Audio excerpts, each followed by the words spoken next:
Assalomu alaykum, hurmatli televizor ko'rguvchilar. Yaxshimsizlar? Dunyo qurultiyi to'r televiziyasining kunlik xabarlar programmasiga hammanglar xush kelibsizlar. Men İftixar Abdurshid. Bugun chorshanba. Hurmatli ko'ruvchilar, tövəndə diqqətinizlər kunlik xabarlar programmamızın təfsilatı bo'lsin.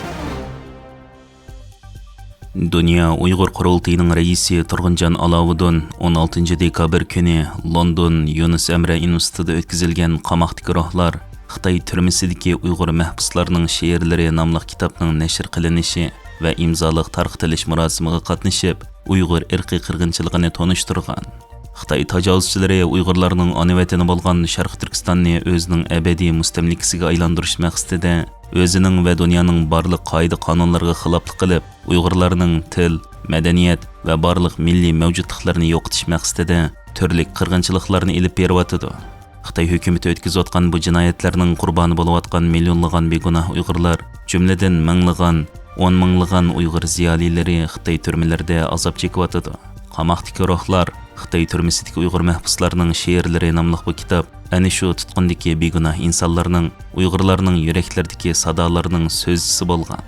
21 nafari 4 nafari ayoldan tarkib topgan 25 nafar Uyg'ur shoirlarining tarjimali va she'rlarining inglizcha nashri bo'lib, bu kitob jami 280 bet va qattiq muqova bilan ingliz tilida nashr qilingan. Angliyadagi Uyg'ur ziyolisi Aziz Isa Elkun tarafidan 5 yilga yaqin vaqt sarf qilinib tarjim qilingan bu kitobga 2017-yildan buyon Xitoy hukumati Sharq Turkistonda keng ko'lamli irqiy qirg'inchilik ilib borgandan boshlab tutqun qilingan, turmaga qamilib uzun muddatli qamoq jazosi berilgan va majburiy yo'qotib etilgan 21 nafari 24 nafari ayoldan tarkib topgan Gulnisa Imin Gulxon, Nurmuhammad Yasin O'rkishi, Doktor Ablat Abdurshid Barqi, Farhod Tursun, Abdurim Abdullah, Professor Doktor Abduqodir Jaloliddin, Adil Tuniyaz, Voyitjon Osman va boshqa 25 nafar Uyg'ur shoirlarining tarjimali va she'rlari kirgizilgan. London Yunus Emre Universitetida o'tkazilgan qamoqdagi ruhlar Xitoy turmasidagi Uyg'ur mahbuslarning she'rlari nomli kitobning nashr qilinishi va imzoliq tarqatilish marosimida Dunyo Uyg'ur Qurultayining raisi Turg'unjon Alovuddin so'z qilib, Xitoyning Uyg'ur ma'rifi va Uyg'ur ziyolilariga qarta ilib berayotgan bostirish va qirg'inchilik siyosatini, Uyg'ur davosining navbatdagi vaziyatini tonishtirgan. Xalqaro fan tashkilotining Osiyo Tinch okean rayoni boshlig'i Dr. Ross Holder so'z qilib, bu shoirlar o'zining kimligidan faxrlanish va cho'nqur azob oqibatni so'zlaydi. Masalan, Gulnisa Iminning she'rlarida o'zining bolalaridan ayrilib qolish qo'rqinchlari va kuchli qarshilik ro'yi ifodalangan. Bu asar ham ta'sirlik, ham jiddiy bo'lib, dunyoga Uyg'urlarning erkinligining qat'iylik bilan qo'g'dilish kerakligini ifodalaydi degan.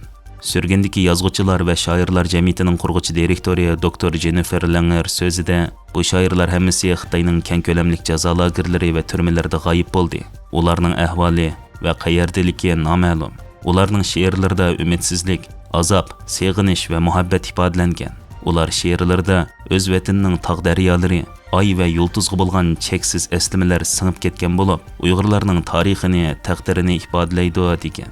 Professor Rachel Harris xonim Uyg'ur shoirlari va madaniyat haqida so'z qilib, uni qo'g'dash va xalqaro tanishtirishning ahamiyati haqida to'xtalib o'tgan. Farhod Tursunni Avstriya yozuvchilar jamiyatining faxriy raisligiga ko'rsatgan va kitobni nemis tiliga tarjima qilayotgan Avstriya fan tashkilotining a'zosi Heret Sheroter xonim Uyg'ur shoirlarini qamoqqa elish, ularning ovozini bostirish va asarlarini cheklash Uyg'ur tilini yo'qotishdan iboratdir deganlarini ta'kidlagan. Yer shariya sun'iy idrok tadqiqot hamkorligi G'arb universitetlarining Uyg'urlarning keng ko'lamda tutib turish sistemasiga chetishlik aslahalar bilan iz qo'g'lash texnikalarini yasaganligi, Xitoyning inson haqlari dafsanchiligiga chetilganligi haqida doklad e'lon qilgan. Dunyo bo'yicha oldingi qatorda turadigan Xitoyga aloqador bo'lgan siyosiy jug'rofiya va shirkat xavf-xatarni maxsus analiz qilib tekshiradigan savdo axborot shirkati Yer shari strategiyalik xavf-xatarni tekshirish shirkati yaqinda kishilik huquq fondi bilan hamkorlashib e'lon qilgan yangi dokladda oshkorlanishicha, Stanford va Oxford qatorliq oldingi qatordagi G'arb universitetlari Xitoyning davlat kuzatish sistemasining tarkibi bo'lgan sun'iy idrok ya'ni AI tajribaxonalari bilan zich hamkorlashgan bo'lib, bu tadqiqotlarda Amerika va Angliya hukumat mablag'ining qayta ishlatilganligi e'tirof qilingan. O'rtaq tajribaxona, o'rtaq ziyon nomli bu tekshirish dokladida Xitoyning davlat qo'llagan ikki sun'iy idrok tajribaxonasi, Shanxay sun'iy idrok tadqiqot organi ve Zhejiang tecrübexanasının 2020 yıldan buyan g'arblik tadqiqotchilar bilan taxminan 3000 parça ilmiy maqolani birlikda yozganligi xotirlangan. G'arbning qo'llashi va Amerika hukumatining mablag'i bilan bu tejribaxonalar ko'p obyektlik iz qo'g'lash, qadam usulini tonish va infra qizil nurini tekshirish texnikalarini taraqqiy qildirgan. Bu hamkorliklar kishilik huquq dafsanchiliklari, keng ko'lamlik nazorat qilish va Amerikaning sezgir texnikalarining Xitoy Kommunistik partiyasiga chetishli Xitoy shirkatlariga yetkazilishini qulaylashtirgan. Amerika Davlat Mudofaa Ministerligi organlari va Xitoyning nazorat qilish sheriklariga mablag' bergan Shanxay sun'iy idrok tadqiqot o'rnini 2020 yildan boshlab Xitoy elektron texnika guruhi shirkatining yuqori darajalik olimi Liu Jun boshqarib kelgan. Bu dal mustamlik ostidagi vatanimizda keng ko'lamlik tutib turishga qulay sharoit yaratib bergan Birlashma harakat supsi nomli sun'iy idrok asosidagi nazorat qilish programmasini qurib chiqqan va shu sababdan Amerika Moliya Ministerligi tomonidan nazorat qilishni suiiste'mol qildi deb qarilib jazolangan shirkatdir.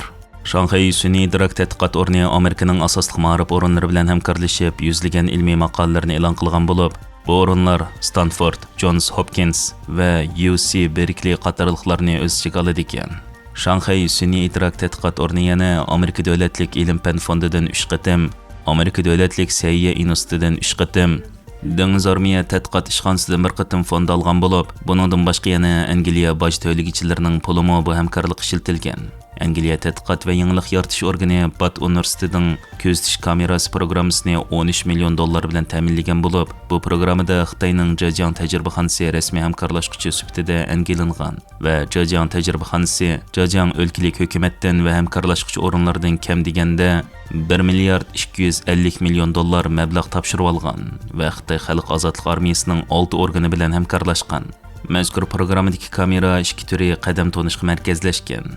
Bu texnika Xitoyda yuz tonish texnikasi to'salg'iga uchraganda shaxslarni farqlantirish uchun keng ko'lamda qo'llanilgan. Bu o'rinning hamkorlashib tadqiq qilib chiqqan nazorat qilish texnikalari Carnegie Mellon va Amerika dengiz armiyasi mablag' solgan iz qo'g'lash texnikasi Zhejiang tajribaxonasi bilan hamkorlashib elib berilgan ko'p obyektlik iz qo'g'lash tadqiqoti bo'lib, NSF va ONRning mablag'iga erishgan. Namoyishni ko'zitish va aqliy shahar saqchiligi uchun odam zich muhitda ko'p shaxsni iz qo'g'lash sistemlarini taraqqiy qildirgan.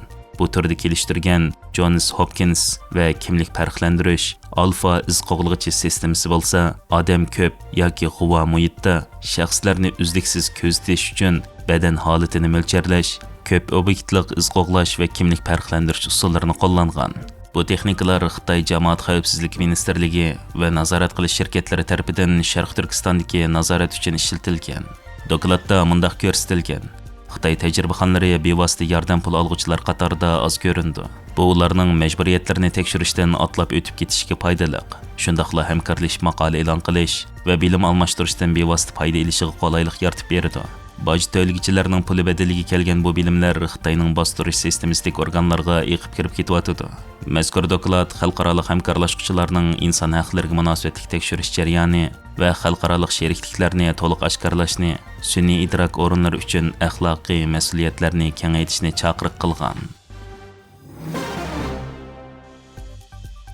Yaqında Uyg'ur tadqiqot markazi Birlashgan Davlatlar Tashkilotidagi Xitoy uchun xizmat qiladigan hukumatsiz tashkilotlar haqida bir maqola e'lon qilgan bo'lib, bu maqolada aytilishicha, Xalqaro tekshiruvchi muxbirlar birligining buningdan bir qancha oy ilgari bir doklad e'lon qilib, Xitoyning bargan sari har xil atalmish hukumatsiz tashkilotlarni Birlashgan Davlatlar Tashkilotiga kirgizayotganligini, ularning vazifasining Xitoyga qarshi kuchlarning faoliyatlariga to'sqinlik qilish yoki ular qatnashgan yig'inlarga buzg'unchilik qilib, Birlashgan Davlatlar Tashkilotidagi Xitoy tadqiqoti bilan shug'ullanadigan alayda dokladchilar ham advokatlarga tehdid silish, ularni qo'rqitib besiqtirish qatorliq razilliklardan iborat ekanligini o'ttirib qo'yganligini yozgan.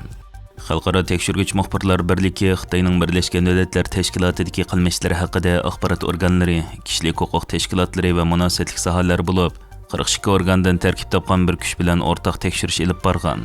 Birlashgan Davlatlar Tashkilotida xizmat qiladigan 15 nafar mutaxassis va alayda dokladchilar o'zlarining atalmish hukumatsiz tashkilot deb atalgan ba'zi Xitoy kuchlarining besimlariga, tahdidlarga yo'liqqanligini e'tirof qilgan bo'lib, Uyg'ur, Tibet va demokratik Xitoylardan bo'lgan ba'zi Xitoyga qarshi kuchlarmi o'zlarining doim bu atalmish hukumatsiz tashkilotlarning parakanchiligiga yo'liqib kelayotganligini o'ttirib qo'ygan. Tekshirish natijasida Xitoy, Hong Kong, Auman va Tayvandan bo'lib Xitoy tillik 106 hökumətsiz təşkilatның Birləşmiş Dövlətlər Təşkilatında fəaliyyət elib beriyotqanlığı, bularning ichidagi 59 atalmış hökumətsiz təşkilatның Xitoy hakimiyyəti və Xitoy Kommunistik Partiyası bilan zich aloqasi borligi ma'lum bo'lgan. Uyg'ur tədqiqat mərkəzi bu haqda bu 106 atalmış hökumətsiz təşkilatның hamısıyla Xitoy üçün işləş mümkün deb qarğan bo'lib, yıllardan buyon Uyg'ur tashkilot mensublari Birleşmiş Dövlətlər Təşkilatında Xitoyning jinoyatlari ustidan shikoyat qilib kelyapti. Ular har qatim Uyg'urlar masalasini o'ttirib qo'yganda, bu atalmış hökumətsiz təşkilat deb atılayotgan Xitoylar so'z ilib, Uyg'urlarning o'ttirib qo'yganlarining yolg'onligini, amaliyotda Şinjangda olamshumul taraqqiyotlarning borligi kelganligini, Şinjang xalqining boy-boyoshat va xotirjam yashayotganligi safsatisini o'ttirib qo'yib, Uyg'urlarning so'zlarini inkor qilib kelyapmoqda. Hörmətli görürmənlər, yuqorida diqqətinizə günlük xəbərlər proqramımızın təfsilatını sunduq. Keyin qitimliq sanımızgacha ko'rishgacha aman bo'lgaysizlar. Stansiyamizning YouTube kanaliga a'zo bo'lishni unutmang. Xayr xo'sh.